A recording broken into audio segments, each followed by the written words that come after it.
Voltamos a estar juntos para mais um Escola Bíblica. Cumprimento todos aqueles que nos escutam a partir da Rádio RCS, mas também aqueles que nos veem em opchannel.pt.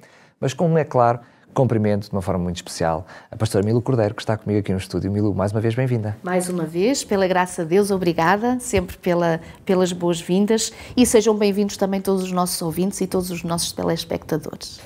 Qual é que é a frase que tu escolheste para nós hoje que vai resumir a aula de hoje? Então, a aula de hoje pus como sumário: será possível ter a certeza da salvação? É uma pergunta. Enfim, é uma pergunta, eu diria a pergunta na vida verdade. De todos nós.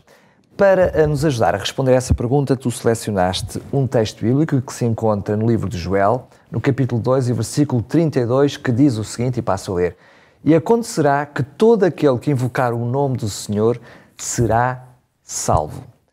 Milu, eu olho para este texto bíblico e não me parece que seja uma interrogativa, parece que seja uma afirmação.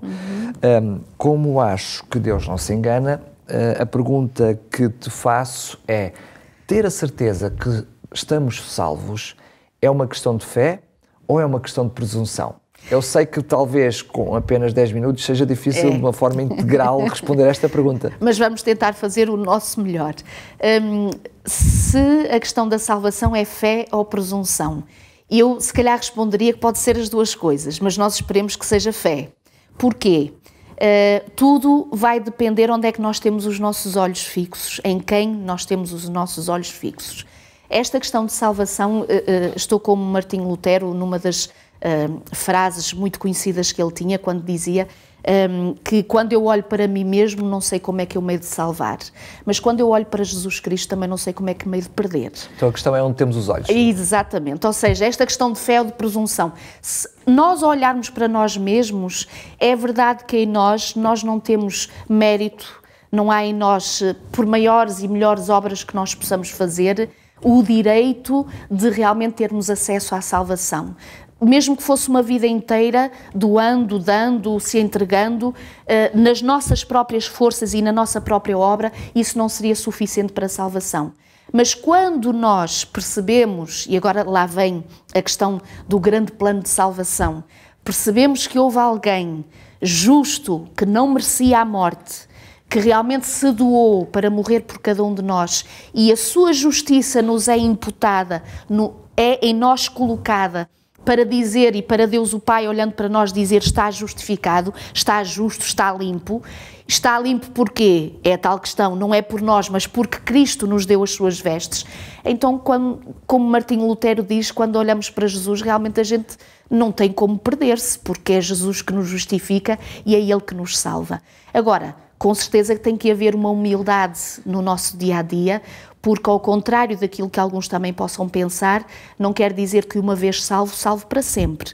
Ou seja, o sacrifício de Jesus Cristo tem, sem dúvida, razão de existir para nos dar a salvação e tem esse poder, mas se eu consentir nas minhas escolhas e nas minhas decisões diárias, não é? Porque todo aquele que aceita Jesus, Daniel, não pode ter uma vida como até então. Ou seja, conhecendo o Senhor, há inevitavelmente transformação. Mas estás-nos a trazer uma realidade bastante interessante, que aceitar Jesus não é apenas um mero exercício mental. Isso. Ou seja, ele tem que se traduzir nos nossos atos, nas nossas ações. Exatamente. Ou seja, é um conhecimento experimental. Portanto, no dia-a-dia, todas as coisas que nós vamos conhecendo de Jesus, claro, felizes pela alegria da salvação. Aliás, os crentes cristãos deviam de ser aqueles mais felizes à face desta terra, sabendo que, embora tenhamos os nossos desafios, os nossos problemas, as nossas quedas, sabemos que há um Deus amoroso, Deus Pai, Filho e Espírito Santo, como vimos nas últimas lições, com um único e só objetivo, que é querer salvar-nos. E então, vivendo esta alegria da salvação, então vem o restante. E o que é o restante? Uau! Se o Senhor Jesus fez tanto por mim, tem feito tanto por mim, o que é que eu mais posso fazer por Deus, que é o meu amigo, que é o meu ajudador, que é aquele que me dá poder, que me dá graça em cada desafio? Não fazer isso para granjear a salvação, mas porque estamos salvos, fazemos isso. Exatamente. Tu falaste em alegria, e eu lembro-me de um texto bíblico que diz que no mundo tereis as aflições, mas tendo bom ânimo porque eu venci o mundo. Ou seja, mesmo nós, depois da cruz, a nossa fé já é diferente, porque antigamente, no Antigo Testamento, antes de Deus consumar a sua vitória na cruz, eu diria que precisavam de uma fé ainda maior, porque ela era a condição. É verdade. Mas nós hoje conhecemos a cruz, não é? É verdade. Mais uma vez dizer, estas coisas estão escritas para nosso ensino, para nosso exemplo e para nosso alento e para nos dar coragem e para nos dar ânimo em cada dia. Repara, 2 versículos se calhar referir ainda mais em relação a esta questão do porquê devermos ter pela fé a certeza da salvação, não a tal presunção de achar que somos merecedores de alguma coisa, não. Mas porque Deus nos ama e nos justifica, somos salvos. Por exemplo, um salmo no capítulo 91 e os versículos 15 e 16, quando o Senhor diz assim: Ele me invocará, o próprio Deus a falar, eu lhe responderei, na sua angústia eu estarei com ele, livrá-lo-ei e glorificá-lo-ei. Ou seja, o objetivo e o desejo que Deus tem, atento, Deus estar atento. Repara, Daniel, às vezes nós telefonamos uns para os outros, nem sempre nos atendem porque estão nas suas ocupações, nos seus desafios diários, e lá depois nos devolvem a chamada. Em relação ao Senhor, é no momento presente, o Senhor está atento. Perguntamos nós, mas como é que isto é possível com tantas pessoas no mundo, no universo, que Deus esteja sempre... É a divindade, portanto é uma coisa que não nos é capaz de nós percebermos, mas que é a realidade. Por isso é que Ele é Deus e nós somos humanos. Por isso é que Ele é Deus e nós somos humanos. Então Ele está dizendo, tu me invocarás e eu te responderei. Ou seja, no dia da tua angústia, no teu desafio, eu estarei presente. E, por exemplo, um outro versículo, 1 de João 5, 11 a 13, quando ele diz, Deus nos deu a vida eterna e esta vida está no seu Filho, e depois termina o versículo dizendo, quem tem o Filho tem a vida. Ou seja, mais uma certeza, uma segurança que nós encontramos que ter o Filho de Deus, o que é que isto significa? É apropriar-nos desse poder que o Senhor Jesus nos concede, é apropriar-nos, inclusive, repara, Daniel, da vontade que Deus põe em nós de querer e de efetuar a sua vontade. Porque muitas das vezes nós temos este conflito. E qual é?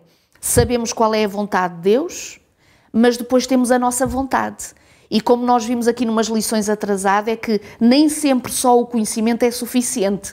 Nós até sabemos, mas às vezes não cumprimos, não o fazemos. Então, quem tem o Filho tem a vida. O que é que isto quer dizer? É que receber Jesus Cristo, os seus ensinos, de forma experimental, como já dissemos hoje, vivenciarmos-los no nosso dia-a-dia, naquilo que é o decorrer do nosso dia, é, no fundo, nós termos a vida eterna. Porquê? Por sabermos que Jesus realmente nos doa, nos entrega esta salvação como um dom. A salvação é um dom, é uma graça que o Senhor nos dá, e então ainda mais alegria nos concede em cada dia para estarmos de acordo com a sua vontade e nos esforçando diariamente para fazer aquilo que Deus se agrada e que será uma bênção para todos nós. Eu não sei como é que é contigo, Milu, mas eu na minha vida dou graças a Deus porque a minha salvação não depende de algo que eu possa fazer, porque senão ela estaria comprometida, e ter essa certeza, olhando para Jesus, que estaria salvo, seria muito difícil. É verdade. Mas como não depende de mim, depende de um sacrifício que já feito, que já foi feito, depende-nos agora, certamente, também ter uma parte prática com isto, porque se ela não é só um exercício mental, se não é só um exercício de retórica, o que é que tu nos trazes hoje no Aprende Fazendo para que na nossa vida prática possamos fazer disso não apenas uma teoria?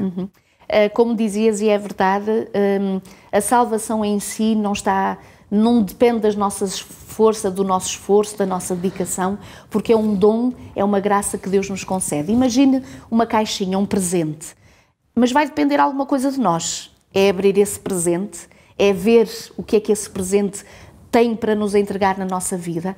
Então, hoje, na lição de hoje, eu desafiava cada ouvinte, cada telespectador, a poder realmente abrir este presente que é a Palavra de Deus, poder ver na Palavra do Senhor esta salvação que nos é doada, que nos é entregue na pessoa de Jesus Cristo, alegrar-se por isso, pedir-lhe perdão, com certeza, de algumas falhas, alguns problemas que tem tido na sua vida, mas levantar-se no poder de Deus e, nesta alegria de salvação, poder viver um novo dia. Que Deus o abençoe e que este presente que vem da parte de Jesus tenha, com certeza, a possibilidade de ser aberto por si e usufruído por si também. Ao despedirmos de mais uma Escola Bíblica, fica o desafio para nos acompanhar, quer seja na rádio RCS, quer seja em obchannel.pt, quer seja também no Facebook, youtube.com/RadioRCS. Teremos todo o prazer em estar consigo e lhe trazer mais aulas, mais lições desta Escola Bíblica. Despedimos-nos com a promessa de estarmos juntos amanhã, se for essa a vontade de Deus.